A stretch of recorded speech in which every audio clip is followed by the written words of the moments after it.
Radiation is something that is always around us and is found not only in the natural world, but also in many natural products that we use. Today, we're going to look at the various sources of radiation that we find around us.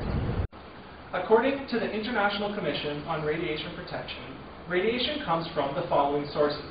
From natural, we have radon, which makes up 55%, internal radiation, which makes up 11%, cosmic and terrestrial radiation, which make up 8% each. Then we have man-made sources. The major source is medical, which makes up 15%, consumer products, which make up 3%, and everything else, which makes up less than 1%.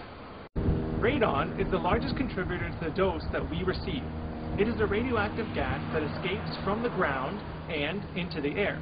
It can build up in areas with poor ventilation, like the basement of this house.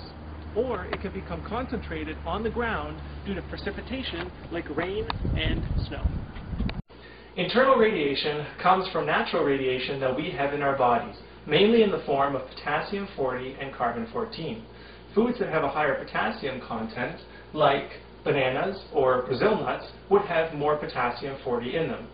Carbon also is an important building block of our bodies, and the small portion of carbon-14 that is found is what allows scientists to tell them how old something is using the method of carbon dating. Cosmic radiation comes from radiation that's incident on the Earth from space, and it varies depending on altitude and on latitude on Earth.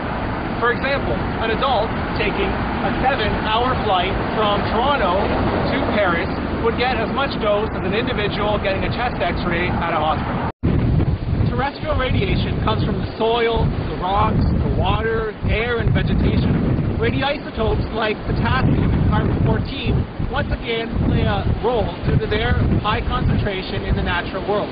In addition, the decay chains of uranium and thorium, along with their daughter products, are a major source due to their abundance in nature.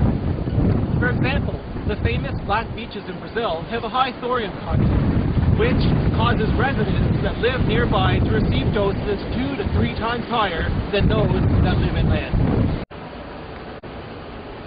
Medical sources of radiation come from diagnostics like X-rays or CT scans, radiation treatment like brachytherapy, the operation of medical devices like the linear accelerator, or the disposal of radioactive waste from the development, production, or use of radiation in medicine. Certain radioactive elements are used for consumer products that we use every day. In some cases, the radioactive elements are used for their radioactive properties, like a common smoke detector or an exit sign at a movie theater. This smoke detector has a source of americium-241, which emits radiation that is absorbed when smoke fills the chamber where it is located.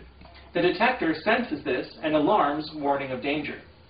Other products contain radioactivity due to their method of production and natural materials used. For example, these balance bracelets have become a trendy item across North America and are touted to improve balance and performance for athletes. Analysis has found that these bracelets contain higher thorium content due to the rare earth metals that are used in their production. Other sources of radiation which are responsible for less than 1% of the dose that we receive are things like nuclear power, the nuclear fuel cycle, structural radiography.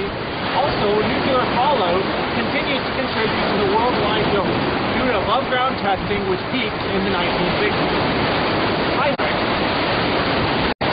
I hope that this short presentation helps you see that radiation is a natural phenomenon that is all around us, and the majority of our exposure comes from nature itself.